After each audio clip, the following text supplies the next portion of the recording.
एक गांव के बाहरी हिस्से में बसे एक पुराने गांव की कहानी।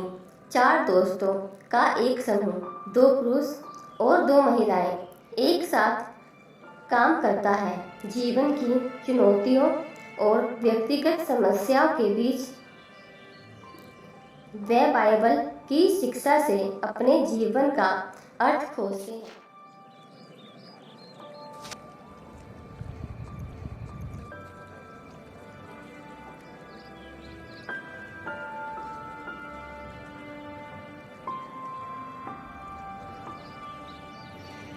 जेम्स, मैंने आज सुबह देखा था तुम अपने पेड़ की सूखी शाखाएं क्यों तोड़ रहे थे?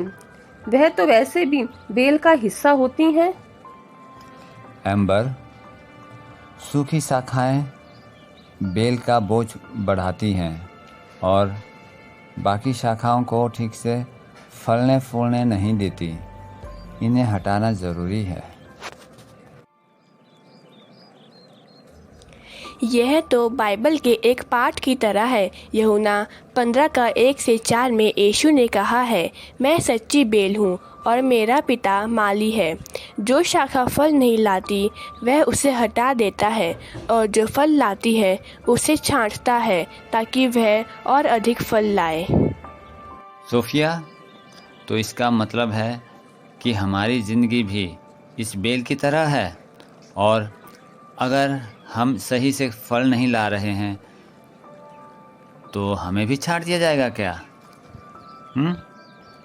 नहीं आरव, इसका मतलब है कि हमें परमेश्वर से जुड़े रहना चाहिए। अगर हम उससे जुड़े रहेंगे तो हमारी ज़िंदगी में अच्छे काम और आशीष के फल होंगे, लेकिन अगर हम उससे दूर हो जाएंगे तो हमारी ज़िंदगी सूखी शाखाओं की तरह बेकार हो जाएगी। वह चारों दोस्त नदी किनारे बैठे हैं। शांत माहौल है और चारों आसमान की ओर देखते हुए प्रभु परमेश्वर को याद कर रहे हैं। सोफिया, तुम हमेशा कहती हो कि हमें परमेश्वर से जुड़े रहना चाहिए, लेकिन कैसे? मेरी ज़िंदगी में सब बिखर रहा है।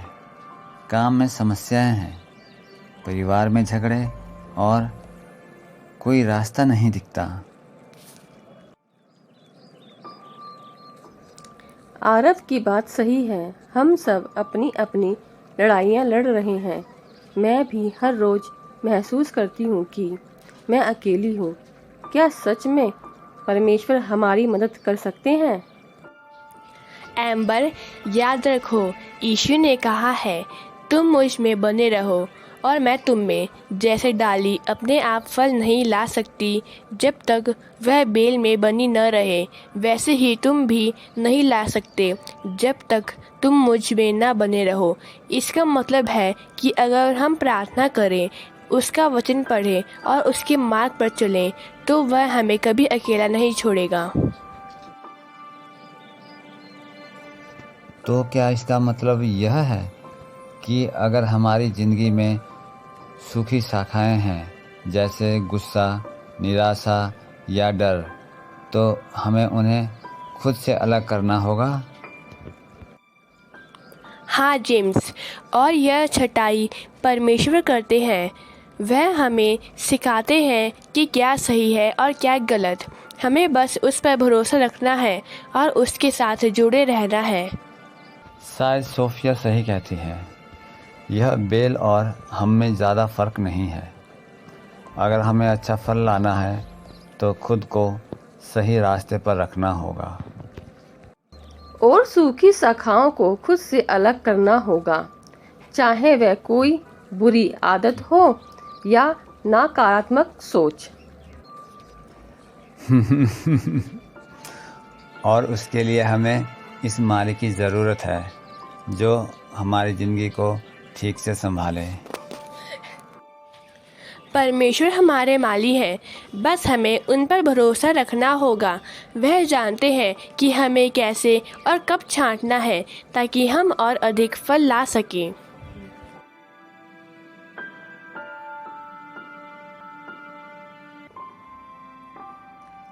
चारों दोस्त प्रार्थना सभा में बैठे हैं। उनके चेहरे पर शांति है और पुरोहित प्रार्थना कर रहे हैं और वही बाइबल का वचन दोहराते हैं। मैं सच्ची बेल हूँ और मेरा पिता माली है। पुरोहित की आवाज गूंजती है और चारों मित्र एक दूसरे की ओर देखकर मुस्कुराते हैं। बाइबल का वचन यूहन्ना 15 का 1 से 4 कहता है, मैं सच्ची बेल हूँ और मेरा पिता माली है। जो डाली फल नहीं लाती वह उसे हटा देता है और जो फल लाती है उसे वह छांटता है ताकि वह और अधिक फल लाए।